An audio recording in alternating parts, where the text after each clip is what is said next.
ఈ వీడియోలో చాలా విషయాలు మాట్లాడుకుందామండి. ముఖ్యంగా ఇన్ఫినిటీ గురించి, మన విశ్వం గురించి, ఈ యూనివర్స్ ఎలా ఎవాల్వ్ అవుతూ వచ్చింది అని, అలాగే మనం ఎవరు, దేవుడు అంటే ఎవరు, శక్తి అంటే ఏంటి, ఈ ఎనర్జీ ఎక్కడి నుంచి పుట్టింది, ఈ విశ్వం ఏ చట్టాల ప్రకారం, ఏ నియమాల ప్రకారం నడుస్తుంది, ఈ యూనివర్స్ మాట్లాడే భాష ఏంటి, అలాగే మనుషుల్ని హ్యూమన్ రిసోర్సెస్ అంటారు కదండి. హ్యూమన్ రిసోర్స్ అంటే జన వనరులు. ఇక్కడ వనరులు అంటే దేనికైనా యూజ్ అయ్యేది అని చెప్పి అర్థం. సో ఈ భూమి మీద కానీ, ఈ విశ్వంలో కానీ మనకి ఏ పదార్థం దొరికినా లేదా ఏ మ్యాటర్ దొరికినా సరే అది మనకి యూజ్ అయితేనే మనకి అది వనరుల కింద మనం కన్సిడర్ చేస్తామండి. అలాగే మనిషి ఉపయోగపడితేనే ఎవరికన్నా హ్యూమన్ రిసోర్స్ కింద గుర్తించబడతాడు అనమాట. సో ఫస్ట్ మనిషి రాయిని ఒక యూస్ఫుల్ పదార్థంగా కనిపెట్టాడండి. ఆ రాయి నుంచి వస్తువులు తయారు చేయడం, ఆయుధాలు తయారు చేసుకోవడం మొదలెట్టాడు అనమాట. మనం ఉన్న ప్రస్తుత టైంలో మన ల్యాండ్ కానీ, వాటర్ కానీ, ఎయిర్ కానీ ప్రతిదీ రిసోర్సేనండి. మనం ల్యాండ్ని యూజ్ చేసి రోడ్స్ బిల్డ్ చేసుకున్నాం. నదులను కూడా మనం రవాణాకి అలాగే వ్యవసాయానికి కూడా ఉపయోగించుకుంటున్నామండి. గాలిని వచ్చి మనం శ్వాస తీసుకోవడానికి మాత్రమే కాకుండా ఆ గాలిని ఉపయోగించి మనం విమానంలో ఒక ప్రదేశం నుంచి ఒక ప్రదేశానికి త్వరగా చేరుకోవడానికి కూడా మనం ట్రాన్స్పోర్ట్ కింద ఎయిర్ని కూడా యూజ్ చేసుకుంటున్నాం. ఎవరైతే మనుషుల్ని మనం హ్యూమన్ రిసోర్స్ అని అన్నామో, ఈ భూమి మీద నివసించే మనుషులు ఈ రిసోర్సెస్ అన్ని యూజ్ చేసుకొని సివిలైజేషన్ స్టార్ట్ అయిందన్నమాట. మనిషికి ఉండే అవసరమే దేనైనా కనిపెట్టడానికి దారి తీసింది. ఆ కనిపెట్టే విధానంలో మనం కొత్త కొత్త ప్రాసెస్లని మనం ఇన్వెంట్ చేసుకుంటూ వచ్చామన్నమాట. ఆ ప్రాసెస్ని అంతా కలిపి మనం నాలెడ్జ్ అని అంటాం. ఆ నాలెడ్జ్ నుంచి మనకి వచ్చేది విజ్డమ్ అనమాట. సో ఆ విధంగా మనకున్న నాలెడ్జ్ని యూజ్ చేసి మనకి పనికిరాని వస్తువులను కూడా మనకు పనికొచ్చే వస్తువులుగా మనం మార్చుకున్నాం అనమాట. ఉదాహరణకి నదిలో దొరికే మట్టిని మనం సిమెంట్తో కలిపి మనకు కావాల్సిన ఇల్లుని, అలాగే రోడ్లని, అలాగే మనకి ట్రాన్స్పోర్ట్కి కావాల్సిన బ్రిడ్జెస్ని కూడా మనం నిర్మించుకుంటున్నాం. ఈ భూమి గురించి తెలుసుకున్నాక ఈ భూమి మీద నుంచి మనకు కనిపించే సూర్యుడు కానీ, చంద్రుడు కానీ, వేరే నక్షత్రాల గురించి కూడా మనం తెలుసుకోవాల్సిన అవసరం ఉందన్నమాట. మనం పుట్టినప్పటి నుంచి ఈ భూమి మీద ఉన్నాం కాబట్టి ఈ భూమికి చెందిన వాళ్ళం అండి మనం.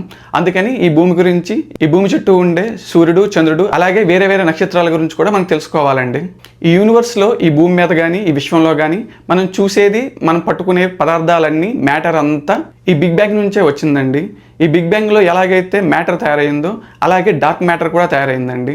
అసలు మ్యాటర్ అంటే ఏంటి, యాంటీ మ్యాటర్ అంటే ఏంటి, ఈ డార్క్ మ్యాటర్ అంటే ఏంటి, ఐన్స్టైన్ కానీ, మన ఇండియాకి చెందిన రామానుజన్ కానీ అసలు ఏం చెప్పాలనుకున్నారు? చాలామంది ఇంటర్మీడియట్లో చదివే ఎంపీసీ, మ్యాథ్స్, ఫిజిక్స్, కెమిస్ట్రీ అసలు ఈ సబ్జెక్ట్స్ ఎలా స్టార్ట్ అయ్యాయి, అలాగే ఎందుకు ఈ విశ్వం వ్యాపిస్తుంది, ఎవరు దీన్ని పట్టుకుని లాగుతున్నారు, ఎవరో మన విశ్వాన్ని పట్టుకుని సాగదీస్తున్నా ఇంకా మన విశ్వం ఇలాగే ఇంకా ఏం అవ్వకుండా ఎందుకు ఉంది, బ్లాక్ హోల్ అంటే ఏంటి, అలాగే ఇప్పుడు ఈ టైంలో ప్రజెంట్ మనం ఈ వీడియో చూస్తున్నప్పుడు హైడ్రోజన్ బాంబ్స్ ఎక్కడ పేలుతా ఉన్నాయి, మీరు ఈ వీడియో స్టార్ట్ చేసినప్పటి నుంచి ఎప్పటి వరకు మనం విశ్వంలో ఎన్ని వేల కిలోమీటర్లు మనం ప్రయాణించాం, ఎంత వేగంతో ప్రయాణించాం, ఇలా ఎన్నో సైంటిఫికల్లీ ప్రూవ్డ్ 90% జనాలు యాక్సెప్ట్ చేసే విషయాలు మనం ఆడుకుందామండి.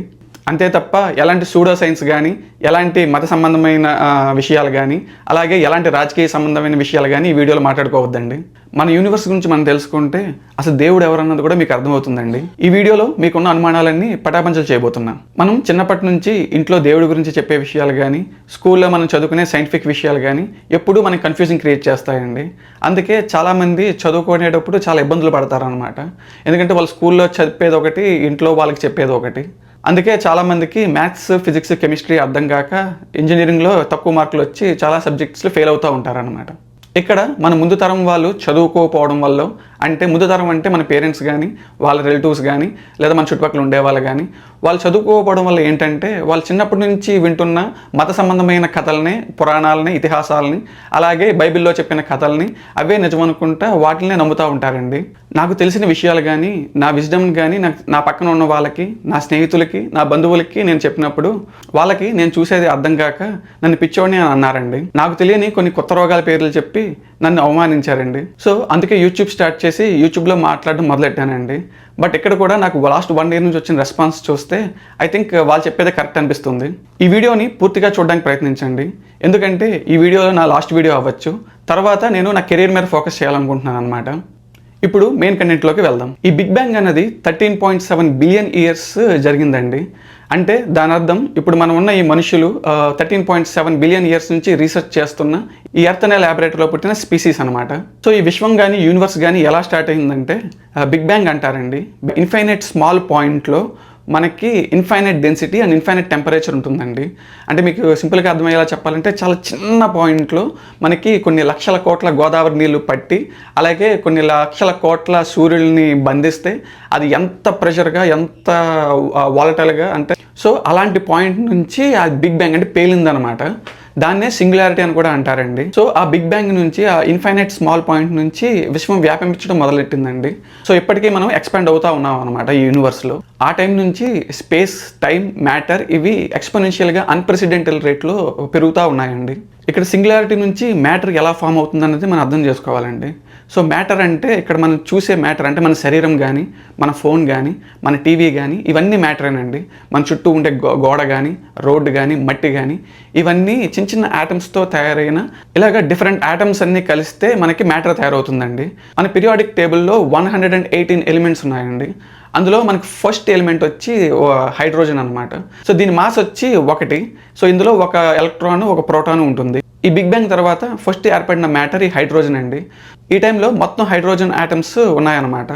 మనకి ప్రతి ఆటంలో సబ్ అటామిక్ పార్టికల్స్ ఉంటాయండి. అవి వచ్చి న్యూట్రాన్, ఎలక్ట్రాన్ అండ్ ప్రోటాన్ అని పిలుస్తారండి. ఒక్కొక్క ఆటంలో దాని బరువును బట్టి ఈ ఆటమ్స్ దాని లోపల తిరుగుతూ ఉంటాయండి.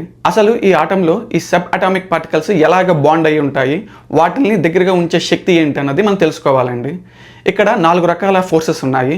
ఈ 4 రకాల శక్తుల్ని, 4 రకాల న్యాచురల్ ఫోర్సెస్ గురించి మనం ఇప్పుడు మాట్లాడుకుందాం. మొదటిది స్ట్రాంగ్ న్యూక్లియర్ ఫోర్స్ అండి. ఇది ఈ ఆటంలో ఉన్న సబాటమిక్ పార్టికల్స్ని కలిపి ఉంచడానికి ఉపయోగపడే ఫోర్స్ అనమాట. ఈ బిగ్ బ్యాంగ్ తర్వాత ఈ ఆటమ్స్ తయారవడానికి, ఈ మ్యాటర్ తయారవడానికి కారణం ఈ strong nuclear force. Second force వచ్చి ఎలక్ట్రోమాగ్నెటిక్ ఫోర్స్ అండి. ఇక్కడ ఎలక్ట్రికల్ అండ్ మ్యాగ్నెటిక్ రెండు కలవడం వల్ల వచ్చే ఎనర్జీ ఫ్లోని ఈ ఎలక్ట్రోమాగ్నెటిక్ ఫోర్స్ అంటారండి. ఈ ఎలక్ట్రోమాగ్నెటిక్ స్పెక్ట్రంలో వచ్చి radio waves, microwaves, infrared rays, visible rays, ultraviolet, x rays and gamma rays అని డిఫరెంట్ స్పెక్ట్రమ్ ఉంటాయండి. వీక్ న్యూక్లియర్ ఫోర్స్ వచ్చి ఎప్పుడైతే ఈ మ్యాటర్ హైయెస్ట్ ఫామ్కి చేరిందో అక్కడ అన్స్టేబుల్గా ఉండడం వల్ల ఈ రేడియో యాక్టివ్ డిసింటిగ్రేషన్ అలాగే న్యూక్లియర్ ఫిజన్ రియాక్షన్స్ జరుగుతాయండి. లాస్ట్ ఫోర్స్ వచ్చి గ్రావిటీ ఫోర్స్ అండి. ఇదేంటంటే చాలా వీక్గా ఉంటుంది కానీ విశ్వం అంతా వ్యాపించి ఉంటుంది అనమాట. ఈ గ్రావిటీ ఫోర్స్ మనందరికీ తెలిసిందే. ఏదైనా వస్తువుని మనం వదిలినప్పుడు కిందకి ఎలా పడుతుందంటే అది భూమి ఆకర్షణ శక్తి వల్ల. దాన్నే గ్రావిటీ అంటారు అనమాట. మన భూమి మీద నడవడానికి కూడా ఉపయోగపడేది ఈ గ్రావిటీయే, లేకపోతే మనం గాల్లో తేలుతూ ఉండేవాళ్ళం అండి. సో అలాగా సింగులారిటీ తర్వాత ఏర్పడిన హైడ్రోజన్ ఆటమ్స్ ఒకదాన్నొకటి కొలైడ్ అవడం వల్ల అక్కడ huge amount of energy release అయ్యేదండి. సో ఈ 2 హైడ్రోజన్ ఆటమ్స్ కొలైడ్ అవడమే హైడ్రోజన్ బాంబ్ అనమాట. ఈ విధంగా హ్యూజ్ ఎనర్జీ రిలీజ్ అయినప్పుడు ఈ ఎనర్జీ కొన్ని చట్టాల ప్రకారం, కొన్ని నియమాల ప్రకారం అది ఫ్లో అయ్యేదన్నమాట. సో దాన్నే లాస్ ఆఫ్ ఫిజిక్స్ అని పిలుస్తారు. మనం ముందు మాడుకున్న 4 ఫోర్సెస్ కూడా ఫిజిక్స్లో ఫోర్సెస్ అండి. ఈ న్యాచురల్ లాస్ మీద డిపెండ్ అయ్యి ఈ యూనివర్స్ స్టార్ట్ అయిందనమాట. ఆ విధంగా లాస్ ఆఫ్ ఫిజిక్స్ వల్ల మనకి ఫిజిక్స్ సబ్జెక్ట్ మనం నేర్చుకోవాల్సిన అవసరం ఏర్పడింది. మనం ఇక్కడ ఈ ఫిజిక్స్ని ఎలాగ రిప్రజెంట్ చేస్తామంటే మ్యాథమెటిక్స్ యూస్ చేసి, అంటే మ్యాథమెటిక్స్ అనే భాషతో మనం మాట్లాడతామండి. సో ఇక్కడ యూనివర్స్ మాట్లాడే భాష మ్యాథమెటిక్స్ అనమాట. మనం యూనివర్స్ని మ్యాథమెటిక్స్ భాషతో పేపర్ మీద రాయొచ్చు అనమాట. అలాగే ఈ యూనివర్స్ని అర్థం చేసుకోవాలన్నా మ్యాథ్స్ ద్వారానే కుదురుతుందండి. అలాగే ఈ ఆటమ్స్ యొక్క షేప్ని బట్టి మనకి జామెట్రీ సబ్జెక్ట్ స్టార్ట్ అయింది. మనం బ్లాక్ హోల్స్ని ఇప్పుడు మనం కనిపెడుతున్నాం కానీ 100 years బ్యాక్కే రామానుజన్ ఈక్వేషన్స్ ద్వారా ఈ బ్లాక్ హోల్స్ గురించి రాయడం జరిగిందండి. ఇప్పుడు అర్థమై ఉంటుంది అనుకుంటున్నాను మీకు మ్యాథ్స్, ఫిజిక్స్, కెమిస్ట్రీ ఎందుకు చదువుకోవాలి అని. అరిస్టాటిల్ ఏం చెప్పాడంటే things comes out of nothing, hence there is no real nothing. దాని అర్థం ఏంటంటే everything comes out of nothing but something is inside everything. దీన్నే మన వాళ్ళు శూన్యం అని, అలా దాన్నే శూన్యాన్ని రిప్రజెంట్ చేయడానికే సున్నా అని, దాన్నే మనం వాయిడ్ స్టేట్ అంటామండి. అలాగే నల్ పాయింటర్, దాన్నే నథింగ్నెస్. ఇదే సింగులారిటీ అండి. ఈ సింగులారిటీ ఏమీ లేని దాని నుంచే సంథింగ్ వ్యాపించడం మొదలైంది, సమ్ ఎనర్జీ రావడం మొదలైంది. ఫస్ట్ హైడ్రోజన్ ఆటమ్స్ మాత్రమే ఏర్పడ్డాయండి. ఈ హైడ్రోజన్ ఆటమ్స్ కొలైడ్ అవడం వల్ల హ్యూజ్ ఎనర్జీ రిలీజ్ అయింది. సింగులారిటీ తర్వాత హైడ్రోజన్ ఎందుకు ఏర్పడిందంటే అది ఈజీ టు ఫామ్ అండి. మాస్ కూడా 1 అవడం వల్ల, 1 న్యూట్రాన్ 1 ప్రోటానే కావాల్సి రావడం వల్ల ఈజీగా అది హోల్డ్ చేయగలిగి హైడ్రోజన్ ఆటమ్స్ ఏర్పడినాయండి. ఇక్కడ టెంపరేచర్ అధికంగా ఉండడం వల్ల 10 million degrees సెంటిగ్రేడ్ దగ్గర ఏమవుతుందంటే థర్మో న్యూక్లియర్ ఫ్యూజన్ రియాక్షన్ జరిగి హీలియం ఏర్పడిందండి. ఈ హీలియంలో 2 ప్రోటాను, 2 న్యూట్రాను, 2 ఎలక్ట్రాన్లు ఉంటాయండి. ఈ విధంగా ఈ థర్మో న్యూక్లియర్ ఫ్యూజన్ రియాక్షన్ ద్వారా హైడ్రోజన్ నుంచి హీలియం కింద కన్వర్ట్ అవ్వడం జరిగిందండి. సో ఇక్కడ స్మాలర్ మాస్ నుంచి అంటే హైడ్రోజన్ నుంచి నెక్స్ట్ లెవెల్ అయిన హీలియం మ్యాటర్ ఏర్పడడం మొదలైంది. ఈ thermonuclear fusion reaction nothing but hydrogen bomb అండి. సో ఈ విధంగా రెండు కొలైడ్ జరిగి హీలియం ఏర్పడినప్పుడు huge amount of energy release అవుతుంది. ఈ ఎనర్జీతో పాటు డార్క్ మ్యాటర్ కూడా రిలీజ్ అవుతుందండి. మనం చూసే సూర్యుడిలో కానీ మనకు కనిపించే నక్షత్రాల్లో కానీ జరిగే బాంబు పేలుళ్ళు ఇవేనండి. సో అట్ దిస్ టైం మనం చూస్తున్నవన్నీ అవన్నీ హైడ్రోజన్ బాంబులు పేలుతున్న వల్ల వచ్చిన ఎనర్జీ మనకి నక్షత్రాల రూపంలో, వెలుగు రూపంలో విజిబుల్ లైట్ కింద కనిపిస్తుందండి. ఇక్కడ ఈ dark matter is nothing but మన నెగిటివ్ ఎలిమెంట్స్ అండి. ఉదాహరణకి హైడ్రోజన్ మాస్ ఒకటైతే ఇక్కడ డార్క్ మ్యాటర్లో నెగిటివ్ హైడ్రోజన్కి ఉండేది -1 మాస్ అండి. సో ఇక్కడ మ్యాటర్కి ఆపోజిట్గా ఉండేది డార్క్ మ్యాటర్ అండి. దాన్నే మనం యాంటీ మ్యాటర్ అని కూడా అంటాం. సో ఈ విధంగా బిగ్ బ్యాంగ్ తర్వాత ఫస్ట్ 3 మినిట్స్లో ఏమైందంటే ఈ హైడ్రోజన్ అంతా ఒక క్లౌడ్ లాగా, నిబ్యులా లాగా ఏర్పడిందండి. తర్వాత ప్రతి చోట ఈ థర్మోన్యూక్లియర్ రియాక్షన్స్ జరుగుతా 3,80,000 ఇయర్స్ తర్వాత మన విషయం వచ్చి ఒక ట్రాన్స్పరెంట్ స్టేట్కి రావడం జరిగిందండి. ఇక్కడ మనకు తెలిసిన మ్యాటర్ వచ్చి 118 ఎలిమెంట్స్ ఉన్నాయి కదండి పీరియాడిక్ టేబుల్లో. ఆ మ్యాటర్ని, ఆ ఆటమ్స్ దాంతోపాటు ఫోటాన్స్ రూపంలో ప్రయాణించే ఈ రేడియేషన్ కూడా ఇక్కడ ఏర్పడిందండి.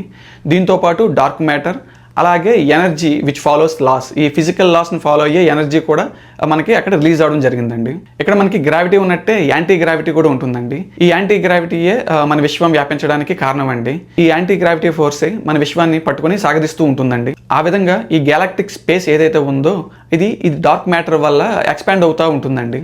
ఇక్కడ మన సౌర కుటుంబం కానీ, మిల్కీవే గ్యాలక్సీ కానీ పట్టి ఉంచడానికి ఉపయోగపడేది గ్రావిటీ అండి. సో ఇక్కడ ఈ గ్రహాలను కానీ, సౌర కుటుంబాలను కానీ పట్టి ఉంచేది గ్రావిటీ. ఈ గ్యాలాక్టిక్ స్పేస్, దాని చుట్టూ ఉండే ఏదైతే ఖాళీ స్పేస్ ఉంటుందో అది ఎక్స్పాండ్ అవడానికి కారణం ఈ dark matter and anti gravity అనమాట. ఆ విధంగా బిగ్ బ్యాంగ్ తర్వాత 3,80,000 ఇయర్స్ తర్వాత ఒక గ్యాలాక్టిక్ నెబ్యులా ఉండేదండి, full of hydrogen and opaque స్టేట్లో. సో ఇందులో మధ్యలో మనకి బ్లాక్ హోల్ ఉంటుంది, చుట్టూ మనకి స్టెల్లార్ నెబ్యులాస్ ఉంటాయి అనమాట, అంటే చిన్న చిన్న మేఘాలు. సో ఒక పెద్ద మేఘంలో చిన్న చిన్న మేఘాలు ఉంటాయి. ఆ మేఘాల మధ్యలో మనకి హైడ్రోజన్ బాంబ్స్ పేలుతూ ఉంటే ఎనర్జీ రిలీజ్ అవుతూ ఉంటుంది. మళ్ళీ గ్రావిటీ వాటిని కలుపుతుంది, మళ్ళీ అగైన్ కొత్త మ్యాటర్ వస్తుంది. ఆ కొత్త మ్యాటర్ కూడా మళ్ళీ అగైన్ గ్రావిటీ వల్ల they come together and then again bomb పేలి అగైన్ కొత్త పార్టికల్స్, అంటే నెక్స్ట్ లెవెల్లో మాస్ ఉన్న నెక్స్ట్ హయ్యర్ ఎలిమెంట్స్ ఫామ్ అవుతాయండి. ఆ ఫామ్ అయిన ఎలిమెంట్స్ మళ్ళీ అగైన్ కొలైడ్ అయ్యి because of gravity and again ఇది కంటిన్యూస్గా జరుగుతూ ఉంటుందన్నమాట ఈ అండ్ ఈ చిన్న చిన్న స్టెల్లార్ నెబ్యులాస్ ఈ గ్యాలాక్టిక్ నెబ్యులాలో చుట్టూ తిరుగుతూ ఉంటాయండి. దేని చుట్టూ అంటే బ్లాక్ హోల్, మధ్యలో బ్లాక్ హోల్ ఉంటుందని మనం మాట్లాడుకున్నాం కదా ఈ గ్యాలాక్టిక్ నెబ్యులాలో. ఈ బ్లాక్ హోల్ ఏంటంటే దాన్ని పుష్ చేస్తూ ఉంటుంది అనమాట మ్యాటర్ ఇన్ ద సెన్స్ ఈ స్టెల్లార్ నెబ్యులాస్ని. సో ఇవి పుష్ చేస్తూ ఉన్నప్పుడు ఇవి తిరుగుతూ ఉంటాయి. బికాస్ ఆఫ్ గ్రావిటీ ఇవి అగైన్ కమ్ టుగెదర్. సో ఇది కంటిన్యూస్గా మధ్యలో తిరుగుతూ ఉంటుంది అనమాట. ఈ ఫోర్స్ హోల్డ్స్ టుగెదర్ అని. సో ఇక్కడ ఏదైతే గ్రావిటీ ఉందో ఈ గ్రావిటీ స్టెల్లార్ నెబ్యులాస్ని వాటిని దగ్గరగా ఉండడానికి ఉపయోగపడుతుందండి. వేరాస్ ఇక్కడ వచ్చిన మధ్యలో ఉన్న బ్లాక్ హోల్ ఏంటంటే వీటిని పుష్ టుగెదర్. సో ఈ మూమెంట్ వల్ల వేటంటే తిరుగుతూ ఉంటాయన్నమాట. విత్ ఇన్ ద గ్యాలాక్టిక్ నెబ్యులా ఈ స్టెల్లార్ నెబ్యులాస్ వచ్చి బ్లాక్ హోల్ చుట్టూ తిరుగుతూ ఉంటాయి. అందుకే ఇప్పటికీ ఈ గ్యాలక్సీలో మనకి తెలిసిన మ్యాటర్ కాకుండా ఇంకా హయ్యర్ మెటల్స్ ఉంటాయండి. అందుకే మూన్ నుంచి కానీ, వేరే గ్రహమైన మార్స్ నుంచి కానీ ఏదైనా మ్యాటర్ని తెచ్చినప్పుడు దాన్ని పరిశీలించేది హయ్యర్ మెటీరియల్స్ కోసం అండి. ఎందుకంటే మనకు తెలిసిన హయ్యర్ మ్యాటర్ యురేనియం కానీ, దాని తర్వాత ఉన్నవి కానీ ఎక్కువ రేడియో యాక్టివ్ డిసింటిగ్రేషన్ జరుగుతూ ఉంటుందండి because of week nuclear forces. So దానివల్ల కొత్త హయ్యర్ మెటీరియల్ వచ్చినప్పుడు దాన్ని ఎంతో పరిశీలించాల్సి ఉంటుంది. అది ఎలా బిహేవ్ చేస్తుందో మనకు తెలియదు కాబట్టి. ఎందుకంటే మనకి నోన్ మ్యాటర్ అయినా మనకు తెలిసిన ఆటమ్స్ కానీ అవి ఎలా బిహేవ్ చేస్తాయో వాటి బిహేవియర్ మనకు తెలుసండి. కానీ అన్నోన్ మ్యాటర్ ఏదైతే ఉందో లేదా హయ్యర్ మెటీరియల్ మనకి తెలియనిది ఏదైతే ఉందో అది ఎలా బిహేవ్ చేస్తుందో తెలియదు. అది ఏ అదర్ మ్యాటర్తో ఎలా రియాక్ట్ అవుతుందో మనకు తెలియదు కాబట్టి దాన్ని ఎంతో కాన్ఫిడెన్షియల్గా దాని మీద రీసెర్చ్ చేస్తూ ఉంటారండి. సో ఆ విధంగా singularity or big bang start అయ్యి 13.7 బిలియన్ ఇయర్స్ అయిందండి. సో ఇప్పుడు మనం ఉన్నది 13.7 బిలియన్ ఇయర్ రీసెర్చ్ చేసిన ల్యాబొరేటరీలో మనం పెరుగుతున్నాం. మరి ఈ స్టార్స్ ఎల్లకాలం ఉంటాయా అంటే ఎప్పుడైతే ఈ స్టార్స్లో ఉన్న హైడ్రోజన్ అయిపోతుందో ఈ న్యూక్లియర్ ఫ్యూజన్ రియాక్షన్ జరగడం అయిపోతుందండి. దానితో ఆ స్టార్ చచ్చిపోతుంది అనమాట. ఈ స్టార్స్ వచ్చి వైట్ డార్క్స్గా ఎలా మారుతాయి, దాని తర్వాత సూపర్నోవా ఎక్స్ప్లోషన్ ఎలా జరుగుతుంది, దాని తర్వాత పల్సర్ స్టార్గా ఎలా మారుతుంది, చివరిగా అది బ్లాక్ హోల్గా ఎలా మారుతుంది అన్నది కొంతమంది సైంటిస్టులు చంద్రశేఖర్ లిమిట్ అని చెప్పి మనకి ఫార్ములాస్ ఇవ్వడం జరిగిందండి. ఈ బ్లాక్ హోల్స్లో ఏంటంటే గ్రావిటీ చాలా ఎక్కువగా ఉండడం వల్ల స్పేస్ టైంని దాని నుంచి వెళ్ళనివ్వదండి. సో ఈ బ్లాక్ హోల్కి అటుపక్క కంప్లీట్ డిఫరెంట్ వరల్డ్ ఉంటుందండి. Different world in the sense different time కానీ, డిఫరెంట్ లాస్ ఆఫ్ ఫిజిక్స్ కానీ కంప్లీట్గా డిఫరెంట్ వరల్డ్ ఉంటుందండి. సో ఏదైతే పాయింట్ ఉంటుందో ఈ ప్రపంచానికి ఆ ప్రపంచానికి కలిపే బ్లాక్ హోల్ దగ్గర ఉన్నది దాన్ని ఈవెంట్ హెరైజన్ అంటారండి. ఈ బ్లాక్ హోల్లో మధ్యలో ఉండే పాయింట్ని మనం సింగులారిటీతో పోల్చొచ్చు అనమాట. అంటే infinite small point and huge density, అలాగే చాలా ఎక్కువ టెంపరేచర్ ఉంటుందన్నమాట అక్కడ. ఈ ఈవెంట్ హెరైజన్కి వార్మ్ హోల్ ద్వారా వెళ్ళొచ్చు వెళ్ళొచ్చు అంటారు. బట్ ఈ విధంగా వెళ్ళిన వాళ్ళు వెనక్కి రావడం జరగదనమాట. మనం ఇక్కడ కాలాన్ని లీనియర్గా కొలుస్తామండి. అంటే ఇప్పుడు 1 సెకండ్, 2 సెకండ్లు, 3 సెకండ్లు, 4 సెకండ్స్, అలాగే నిమిషాలు, గంటలు, అలాగే డేస్ మనం క్యాలిక్యులేట్ చేస్తాం. బట్ మనం గుర్తిస్తే ఈ ప్రపంచంలో, ఈ విషయంలో ఏది లీనియర్ కాదండి. ప్రతిదీ కర్వేచర్ అనమాట. ప్రతిదీ మనకి ఇలా తిరుగుతా రౌండ్స్ తిరుగుతా పెరాబోలా కానీ, ఎలిప్సాయిడ్ కానీ, సర్కిల్ కానీ, లేదా స్పియర్ కానీ ఇలాగ ఒక రకమైన షేప్లో తిరుగుతూ ఉంటాయండి, స్పైరల్ కానీ. అందుకే మనం మ్యాథమెటిక్స్లో ఇంటిగ్రేషన్స్ కానీ, డిఫరెన్షియేషన్స్ కానీ, క్యాలిక్యులస్ కానీ మెయిన్లీ దీనికోసమేనండి. మనకి తెలిసిన బిగ్గెస్ట్ కర్వేచర్ ఏంటంటే ఈ గ్యాలక్సీ అండి. ఉదాహరణకి మనం ఏదైనా ఒక ప్రాంతం నుంచి ఒక ప్రాంతానికి వెళ్ళినప్పుడు మనం స్ట్రైట్గా వెళ్తున్నాం అనుకుంటామండి. కానీ ఏదైతే ఈ గ్యాలక్సీ ఉందో బిగ్గెస్ట్ కర్వేచర్, అది ఒక విధంగా ప్రయాణిస్తుందండి. అందులో ఉండే సోలార్ సిస్టమ్ ఒక విధంగా ప్రయాణిస్తుందండి. అందులో ఉండే భూమి, సూర్యుని చుట్టూ ఒక విధంగా ప్రయాణిస్తుందండి. అందులో మనం ఒక ప్లేస్ నుంచి ఒక ప్లేస్కి వెళ్తున్నాం. సో ఈ విధంగా చూస్తే మనం ఈ ప్రపంచంలో ఏ విధంగా వెళ్తున్నాం అన్నది కూడా ఒక విధమైన డిఫరెంట్ ప్యాటర్న్ అండి. ఇక్కడ మనం binary stars and binary black holes గురించి క్విక్గా మాట్లాడుకోవాలండి. ఇక్కడ 2 స్టార్స్ గ్రావిటేషనల్ ఫోర్స్ వల్ల వాటి చుట్టూ అవి రివాల్వ్ అవుతూ ఉంటాయి. అంటే దీని గ్రావిటేషనల్ ఫోర్స్ వల్ల ఈ స్టార్ తిరుగుతూ ఉంటుంది, ఈ స్టార్ గ్రావిటేషనల్ ఫోర్స్ వల్ల ఈ స్టార్ దాని చుట్టూ దాని తిరుగుతూ ఉంటుంది. ఇలాగ ఒకదాన్ని ఒకటి తిరుగుతూ ఉండి ఒక టైంకి ఏమవుతుందంటే 2 కొలైడ్ అయ్యి huge amount of energy release అవుతుందండి. అలాగే బ్లాక్ హోల్స్ కూడా అంతే, సేమ్ ఒకదాన్ని ఒకటి గ్రావిటేషనల్ పుల్ వల్ల రివాల్వ్ అవుతా ఒకదాన్ని ఒకటి కొలైడ్ అయినప్పుడు హ్యూజ్ గ్రావిటేషనల్ వేవ్స్ రిలీజ్ అవుతాయండి. ఈ గ్రావిటేషనల్ వేవ్స్ యూనివర్స్లో ప్రయాణించినప్పుడు ఈ టైమ్ అండ్ స్పేస్ ఫ్యాబ్రిక్ని డిస్టర్బ్ చేస్తాయండి. దానివల్ల మనకి కొన్ని సంవత్సరాలు చాలా ఫాస్ట్గా గడిచిపోయినట్టు, అలాగే కొన్ని సంవత్సరాలు మనకి చాలా స్లోగా వెళ్తున్నట్లు అనిపిస్తుంది. ఇవి మనకి సాధారణంగా మనం గమనించలేమండి. అందుకే వీటిని కనుక్కోవడానికి అటామిక్ క్లాక్స్ అని వాడతారు. సో ఈ అటామిక్ క్లాక్స్ ఏంటంటే ఇలాంటి గ్రావిటేషనల్ ఫోర్స్ కూడా ఇంపాక్ట్ అవ్వకుండా మనకి కాలాన్ని కరెక్ట్గా చూపిస్తుంది అనమాట. ఇక్కడ మనం ఆలోచిస్తే మన యూనివర్స్ని మనం ఇప్పుడు దాకా అర్థం చేసుకుంది ఈ విజిబుల్ లైట్ వల్ల అండి. మోస్ట్లీ ఎలక్ట్రోమాగ్నెటిక్ వేవ్స్ ద్వారా మనకి యూనివర్స్ని మనం అర్థం చేసుకుంటున్నాం. ఈ ఎలక్ట్రోమాగ్నెటిక్ వేవ్స్ మీద ఆధారపడే మన యూనివర్స్ని ఇప్పుడు వరకు మనం అర్థం చేసుకుంటూ వచ్చామండి. సో 2016లో ఫస్ట్ టైం మనం గ్రావిటేషనల్ వేవ్స్ని కనుక్కోవడం జరిగింది. సో ఇవేంటంటే కొత్త సోర్స్ ఆఫ్ అండర్స్టాండింగ్ అనమాట. మనకి ఈ యూనివర్స్ అసలు ఏంటి, ఏం జరుగుతుంది అన్నది అర్థం చేసుకోవడానికి ఈ గ్రావిటేషనల్ వేవ్స్ ఎంతో ఉపయోగపడతాయి. మనకి లీగో ల్యాబొరేటరీస్ 2016లో ఫస్ట్ టైం ఈ గ్రావిటేషనల్ వేవ్స్ని కనుక్కోవడం జరిగిందండి. మనకి తెలిసిన యూనివర్స్ని మనం అర్థం చేసుకుంటే మనం బెటర్గా ఆర్గనైజ్ చేసుకోవచ్చండి. ఈ యూనివర్స్ని బెటర్గా అండర్స్టాండ్ చేసుకోవడం వల్ల మనకున్న రిసోర్సెస్ని మనం బెటర్గా యూటిలైజ్ చేసుకోవచ్చు. ఐన్స్టైన్ ఏం చెప్పాడంటే there is no matter, everything is energy. అతను ఏం చెప్పాడంటే మనకు కనిపించేది, మనం ముట్టుకునే వస్తువులు ఇవన్నీ మ్యాటర్ కాదు, ఇదంతా ఒక శక్తి అని చెప్పి అతను చెప్పడం జరిగింది. ఈ యూనివర్స్ మొత్తం శక్తితో నిండి ఉందండి. ఆ శక్తిని, ఆ ఎనర్జీని మనం అర్థం చేసుకోవడమే చాలా బిగ్గెస్ట్ ఛాలెంజ్ అనమాట. మనం యాటంలో చూస్తే 99.9% మనకి ఎంటీఏ ఉంటుందండి. ఆ ఓన్లీ ఉండే sub atomic particles strong nuclear force వల్ల మనకి అది ఒక వస్తువులాగా ముట్టుకున్నప్పుడు మనకి తాకినట్టు అనిపిస్తుందండి. సో ఇక్కడ రియల్లీ మ్యాటర్ ఏం లేదండి, ప్రతిదీ ఎనర్జీ. సో కంక్లూడ్ చేసే ముందు మనం అర్థం చేసుకోవాల్సింది, మనమంతా వచ్చి బిగ్ బ్యాంగ్ నుంచి రిలీజ్ అయిన ఎనర్జీ అండి. బిగ్ బ్యాంగ్ నుంచి స్టార్స్ వచ్చాయి, ఆ స్టార్స్ నుంచి ఎర్త్ వచ్చింది. ఆ ఎర్త్ మీద సూర్యుడి నుంచి వచ్చే ఫోటాన్స్ వల్ల కిరణజన్య సంయోగక్రియ జరిగి, అంటే ఫోటోసింథసిస్ జరిగి వచ్చిన ఫుడ్ని మనం తిని మనం శక్తిని పెంచుకుంటున్నామండి. పుట్టినప్పుడు చాలా చిన్నగా ఉండే శరీరం ఒక వయసు వచ్చేసరికి దృఢంగా బలంగా తయారవుతుంది. సో ఇదంతా మనకి సూర్యుడి నుంచి వచ్చే శక్తే అండి. ఈ యూనివర్స్లో రిలీజ్ అయిన ఎనర్జీ మన శరీర రూపంలో మనం వచ్చి ఈ వాయిస్ రూపంలో ఒక వ్యక్తితో మాట్లాడగలం, ఒక వ్యక్తిని మనం తాకగలం, అలాగే ఒక వ్యక్తితో మనం సంభాషణ చేయగలం. ఆ విధంగా మనందరం 13.7 బిలియన్ ఇయర్స్గా ఈ నేచర్ ఏదైతే రీసెర్చ్ చేస్తుందో అందులో మనం పార్ట్ అండి. ఈ వీడియో మీకు నచ్చినట్లయితే లైక్ అయితే చేయండి, అలాగే మీ ఫ్రెండ్స్కి అయితే షేర్ చేయండి. మీరు ఇంకా నా ఛానల్ సబ్స్క్రైబ్ చేసుకున్నట్లయితే సబ్స్క్రైబ్ అయితే చేసుకోండి. Thank you so much for watching. ఈ వీడియోకి మరింత అండి. వచ్చే వీడియోలో మరో విషయంతో మళ్ళీ కలుద్దాం. Thank you so much for watching. I will see you all in the next video.